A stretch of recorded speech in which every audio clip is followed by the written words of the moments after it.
I'm glad you guys like stupid jokes. That's the majority of the show. So, if you get this close to a wild alligator, which he's not advised, because the animals are very powerful and they're full of anxiety. That's how they survive childhood in the wild. Some of them are still that way when they're older. So if you get this close to an alligator, they're afraid of people because your height is very different from them. So they're going to run to the water where they know they can overpower you with that big strong tail.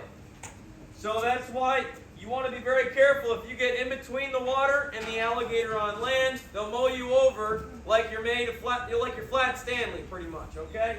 So they'll run you right over if you do that. Now for me, I spend all day long with these alligators 4 days a week. So they know who I am, what I'm about, and they know that they can actually trust me. But I cannot trust them. Their brain is this big. They rely on a lot of instincts because of that. But they're still pretty smart. Watch. People say you can't train an alligator.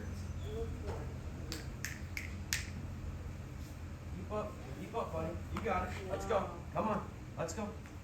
You got it. Keep going. So that's right where I wanted him, where you guys can see his face in the sunlight. Now that alligator is 9 feet long and weighs over 300 pounds. He can move faster than your dog. Okay? This animal can run 35 miles an hour.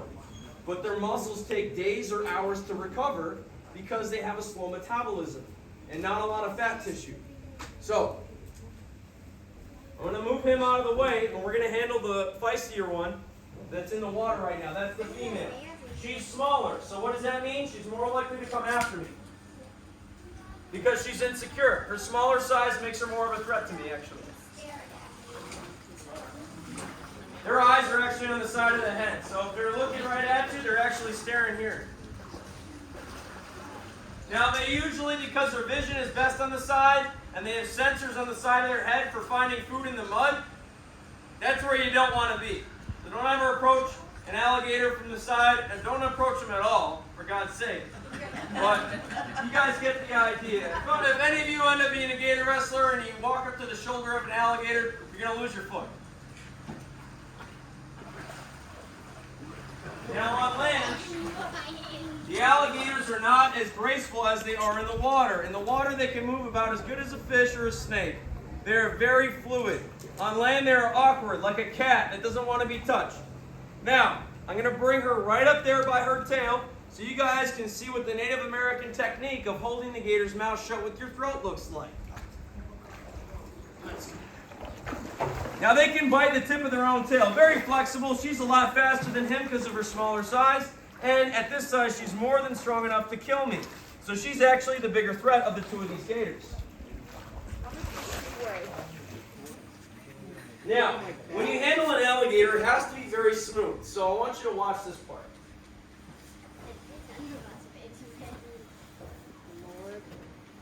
Whoa. So they bite on the side. So where am I grabbing her? Underneath, okay? Don't try this unless you're a professional. If you do, your hand comes off, it ain't getting glued back on, all right? Now, they bite on the sides, so watch where my throat goes. Have your cameras out and ready.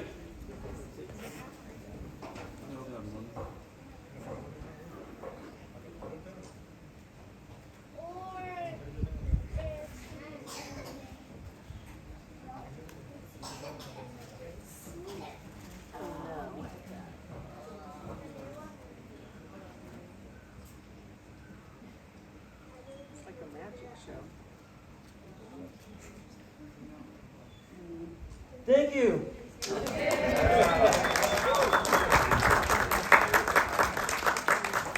Now, because we love our alligators, watch how I let her go.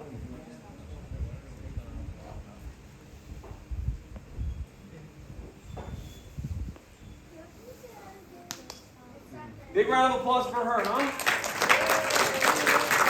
Aren't they pretty? I think they're beautiful, and they're not mean. They're all afraid of you in the wild. You don't have to worry about getting chased by one. Even our crocodiles in Florida, they do chase pelicans and fish and stuff, but they're not chasing you. The show is almost over. Now I'm going to do a trick with this guy. I'm going to show you what a feeding response looks like. It's pretty cool.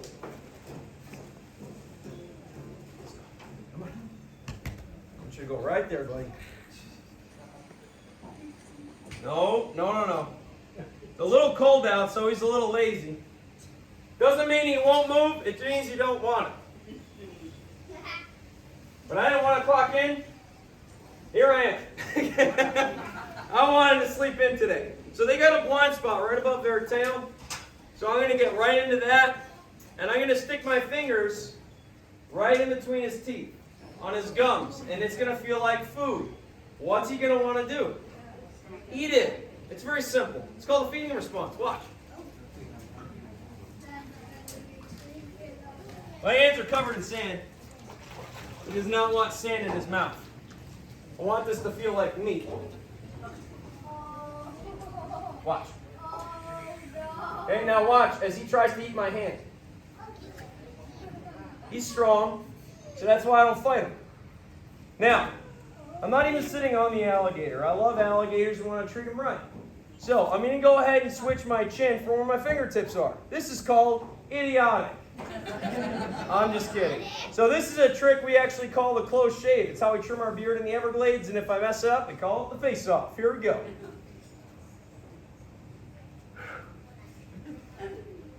Woo.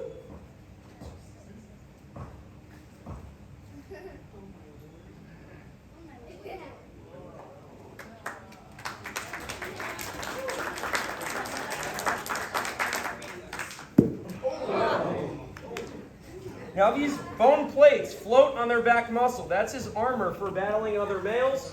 Isn't he handsome? Give him a big round of applause. Now, what you guys might not know is I'd be up here with the toad and the gecko and be just as excited. But a lot of people don't want to learn about that stuff because it's really small and they don't really care. So maybe you guys will take this show and start learning about reptiles. They're actually pretty cool and they're not mean at all. They're honestly a lot more chill than a cat.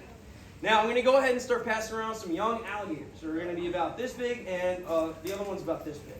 It cannot hurt you. If the alligator starts to wiggle a little bit, and you start screaming and peeing your pants, we hand out diapers at the exit. Okay? You'll be fine. Do not throw my babies on the floor. If the alligator's wiggling hard and you can't handle it, say, Tyler, come here. And you just let the gator go on the floor. I will come and grab it. We'll start over. Okay? To make it very simple, please do not throw my gators against the glass. I will not be happy with you. So we got a 2-year-old and a 3-year-old. I'm going to bring out the 3-year-old first. It's kind of cute. Okay, so this is not how you're going to hold him. You're going to take your thumb and your fingers, and you're going to wrap them around, not the genitals, the tail, and then wrap around the throat. Okay, this is how you need to hold the alligator so you're in control. If you're not holding him correctly, you're going to have a bad time. Now I need everybody who's going on the next airboat out to please raise their hand.